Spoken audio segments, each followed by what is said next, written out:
A building of native stone provides a magnificent entrance to this registered national landmark as designated by the National Park Service.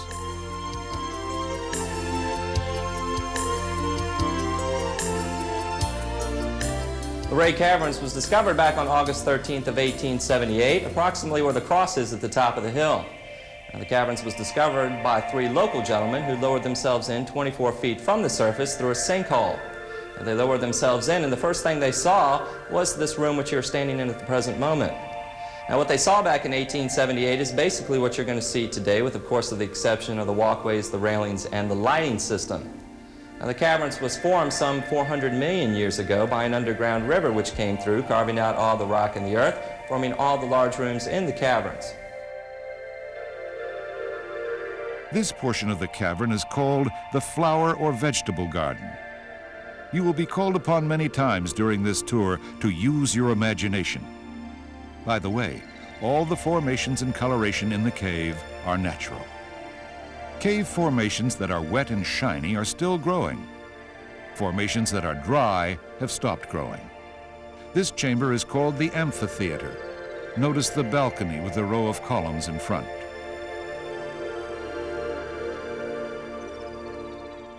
The 2 most common cave formations are stalactites and stalagmites. It's easy to confuse the 2. A simple rule to help you remember. A stalactite with a C grows down from the ceiling, while a stalagmite with a G grows up from the ground. When the 2 meet, they form a column.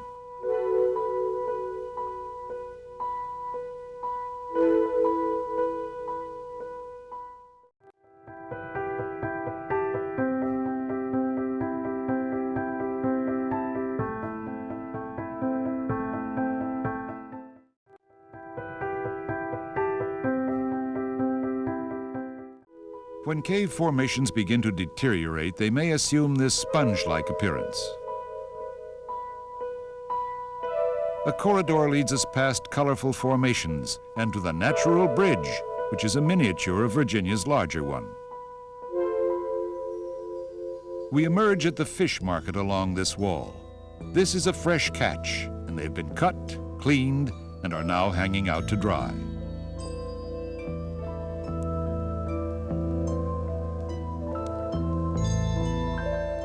Dream Lake is the largest body of water within the caverns, but it is no more than 18 to 20 inches deep. This giant pool of water makes a perfect reflection of the ceiling. These extraordinary caverns were formed over hundreds of millions of years when slightly acidic water began seeping through fissures in the rock. Gradually, the trickle became torrents. Sometimes entire streams or rivers plunged underground, ever scouring and widening out channels, corridors, and grottos. The process continued, dissolving rock, forming rooms and passageways. Finally, the volume of water subsided, and only a slow seeping continued, dissolving small amounts of limestone. With each drop, a minute amount of mineral was deposited. Very slowly, over eons of time, formations were built and sculpted until, in some cases like Luray, the ceilings, floors, and walls were so completely covered with an intricate variety of decorations that the original rock could hardly be found.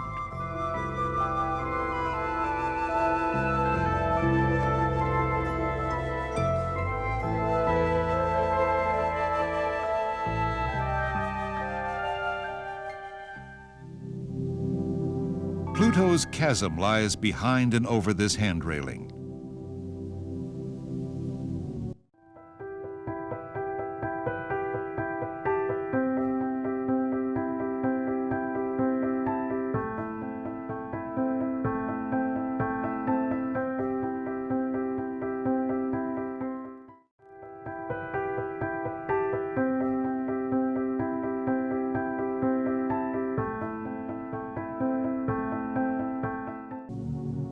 We are now entering the main body of the caverns.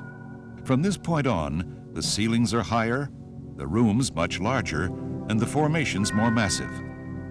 The sidewall portion of the chasm that you see here is covered with flowstone and draperies intermixed with other decorations.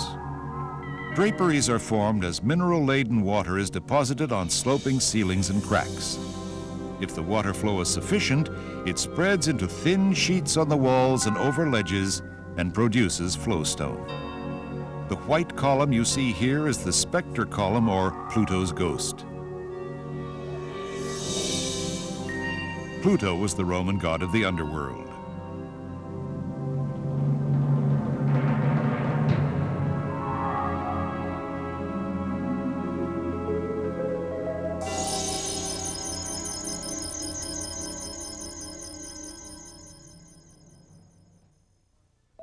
It shouldn't be hard to guess the name of this unique formation.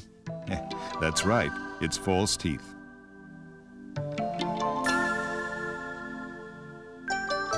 Lovely Titania's Vale is one of the most popular formations on the tour. It was named for Shakespeare's Fairy Queen.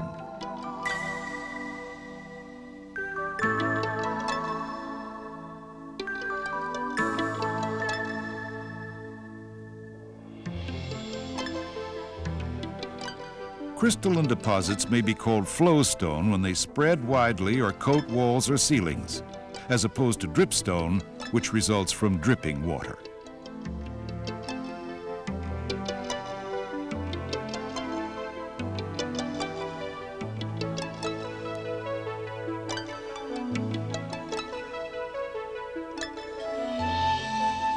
The Liberty Bell is complete with a crack on the other side. Children are delighted with the turtle.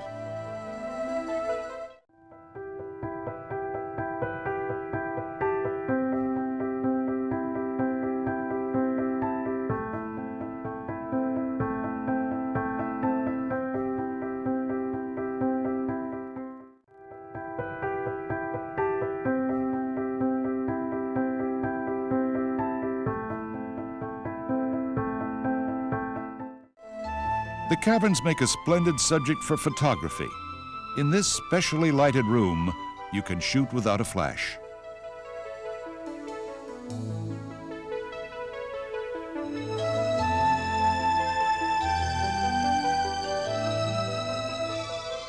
This startling formation is appropriately named the camel.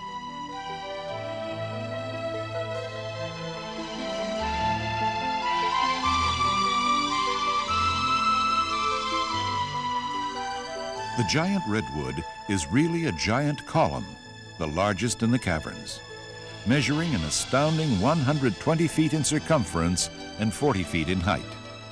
Geologists estimate its age at over 7 million years.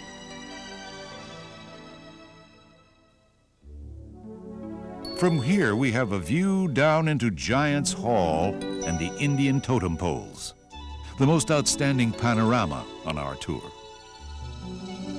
In case you're hungry, the long, thin formations hanging from the ceiling are the world's largest potato chips. These beautiful translucent decorations are exceptionally thin fluted draperies with varying shades of brown and yellow.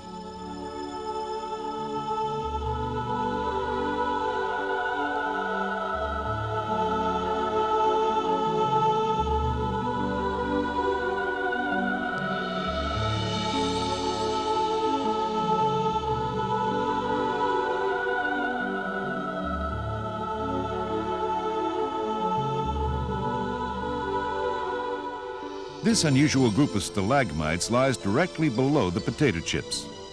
Stalactites and stalagmites can also be distinguished apart by their different structure. Stalactites are often formed in a fluted and uniform fashion, where the stalagmites build with distinct mounds and ridges on their way up to the ceiling.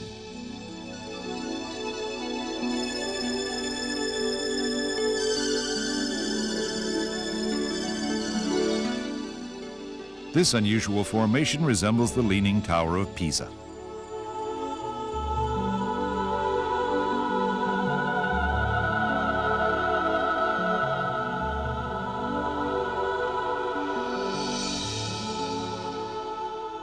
Directly before us is Saracen's Tent. This is one of the most perfectly formed drapery structures in the world, and certainly one of the most spectacular formations on our tour. Seemingly hand-folded, The draperies appear to have been parted for an entranceway.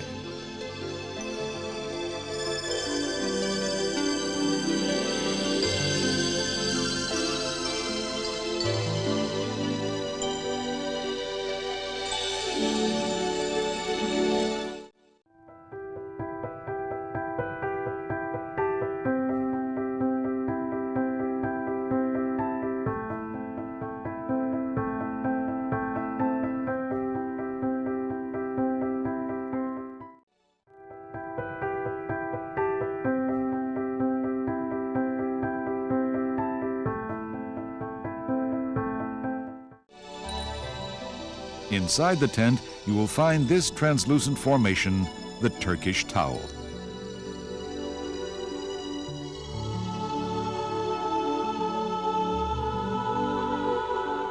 Many of the draperies of Luray Caverns are exquisitely beautiful.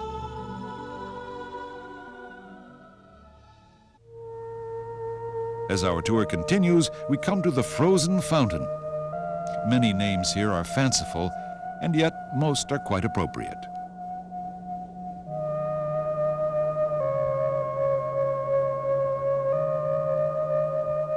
Lots of formations within the cavern are wet because Luray is an active cave and they're still growing. New deposits accumulate at the rate of 1 cubic inch every 120 years.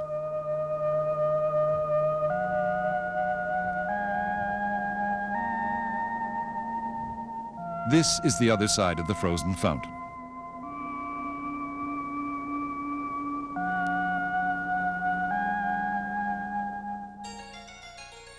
Below Saracen's tent is the entrance to the throne room.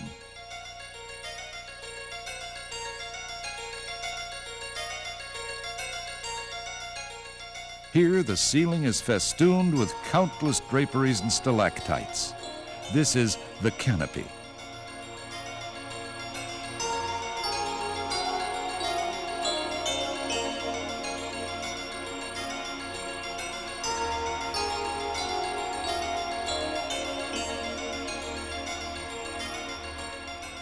The walls are covered with flowstone and dripstone woven into incredibly intricate patterns and designs.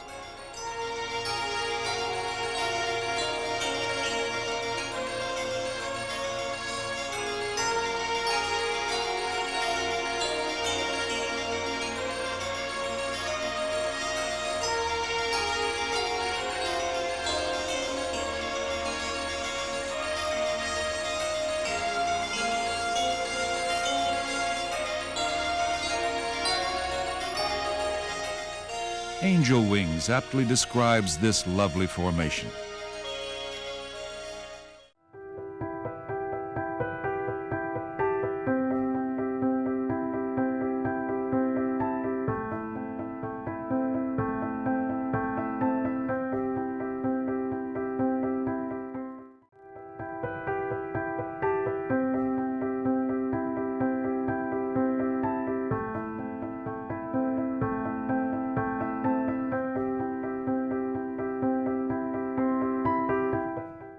Here we have a strip of old Virginia breakfast bacon.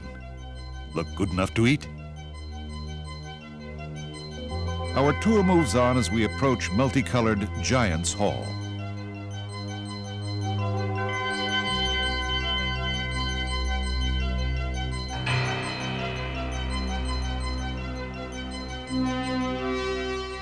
Need a shave? How about a shaving brush? Giant's Hall is just that, giant. The ceiling in some areas is over 60 feet in height.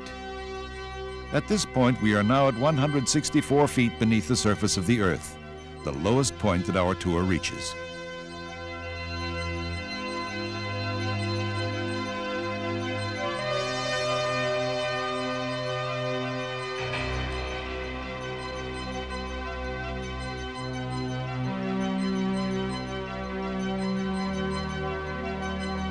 The double column dominates Giant's Hall.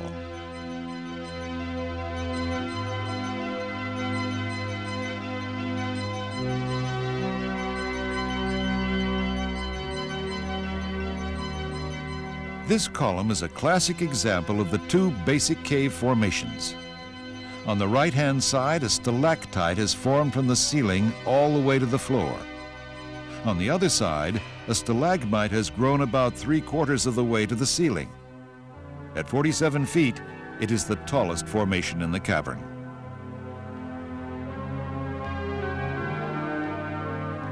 This crystalline flowstone has bands of colors that are most often produced by minute amounts of iron that were carried within the mineral-laden water, which created this fascinating formation.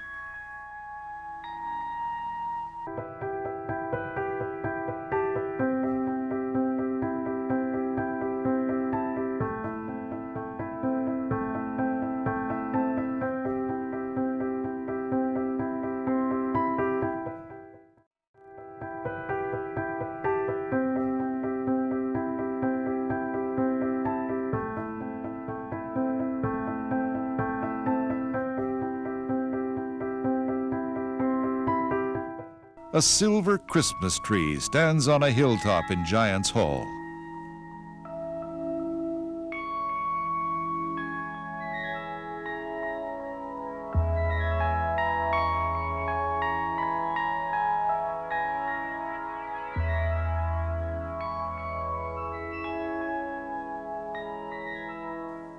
From the other side, the double column presents a different but elegant structure.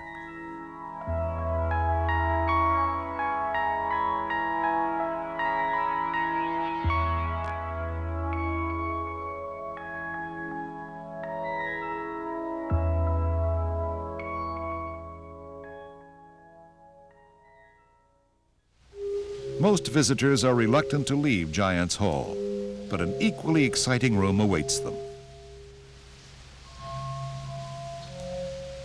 The cathedral room is the home of the world's largest musical instrument, the Great Stalacpipe Organ. The idea that these stalactite formations could be utilized as tone sources for a unique instrument was conceived by Leland W. Sprinkle.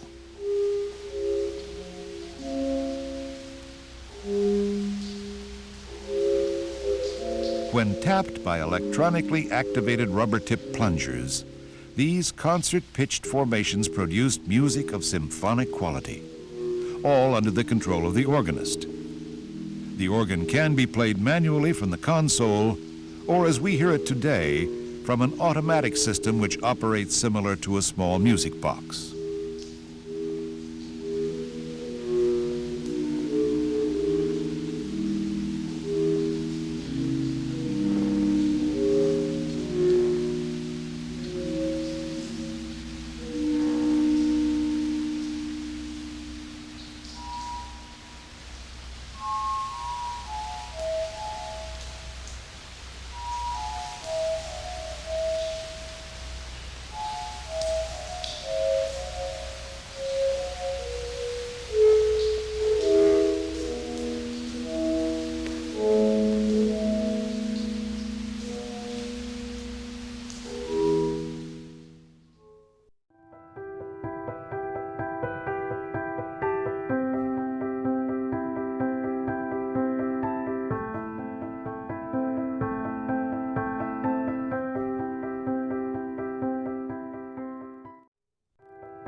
Soda straws grow from the ceiling when water saturated with calcium carbonate dripping slowly deposits successive rings of calcite crystals forming a tiny tube. They can reach 8 feet in length. At Skeleton Gorge, ancient human bones were found embedded in calcite, indicating their presence for many years. A slender column along the path is the Princess Column.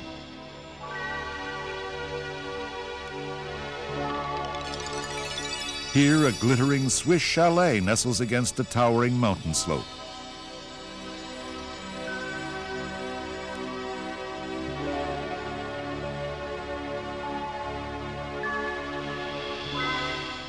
Elegant draperies like the cascades are formed when seeping water follows the same track down a wall, building first a ridge, then a ribbon, and eventually a drapery.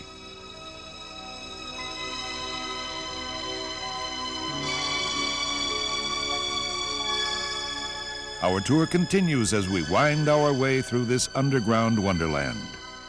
The caverns cover 64 acres, and the temperature here is a constant 54 degrees with a relative humidity of 87%.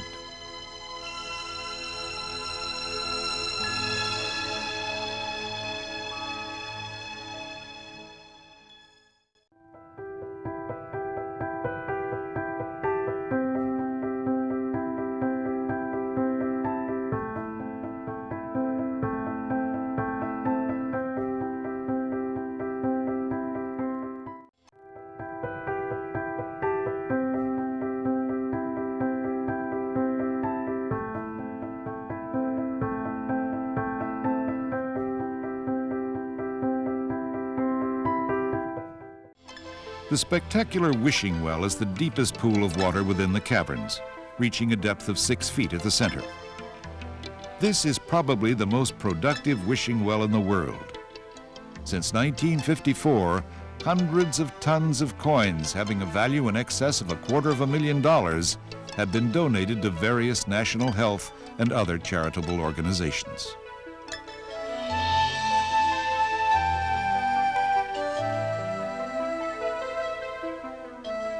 Tallow candles were used to light the caverns until September 1881, when 13 arc lights were installed. This was the first cave to be lighted by electricity. The famous fried eggs, they have been cooked to perfection, sunny side up. Their present sparkling luster is due to countless hand polishings.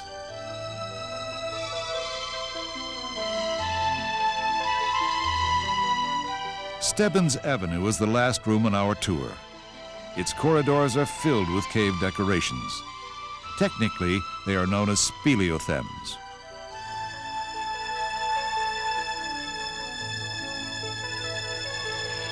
For countless millenniums, nature has been at work creating the beauty that is Luray Caverns.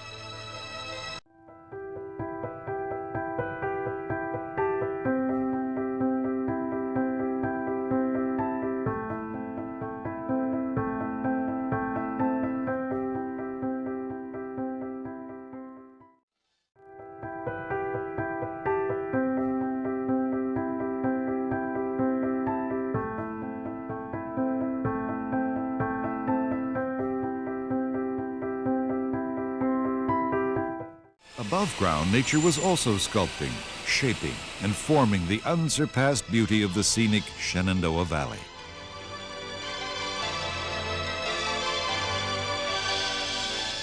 And now the works of man have made those wonders, both above and underground, accessible to visitors of all ages.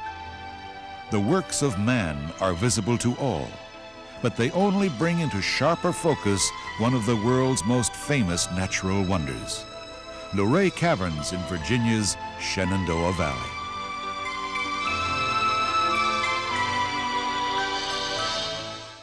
Ladies and gentlemen, welcome to the Cathedral Chamber. You're about ready to hear a live performance of the Great Stalacpipe Organ. You are free to record this performance, though we request that all guests maintain an atmosphere of silence. Enjoy.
Luray Caverns is a fun and unique experience. If you go, remember to bring a comfortable pair of walking shoes and a jacket. The constant 54 degrees will feel much colder without sunshine. Hope you enjoyed this journey to the depths of the Shenandoah Valley. If you go, have a safe trip. Thanks for watching. See you all at the next video. Ciao for now.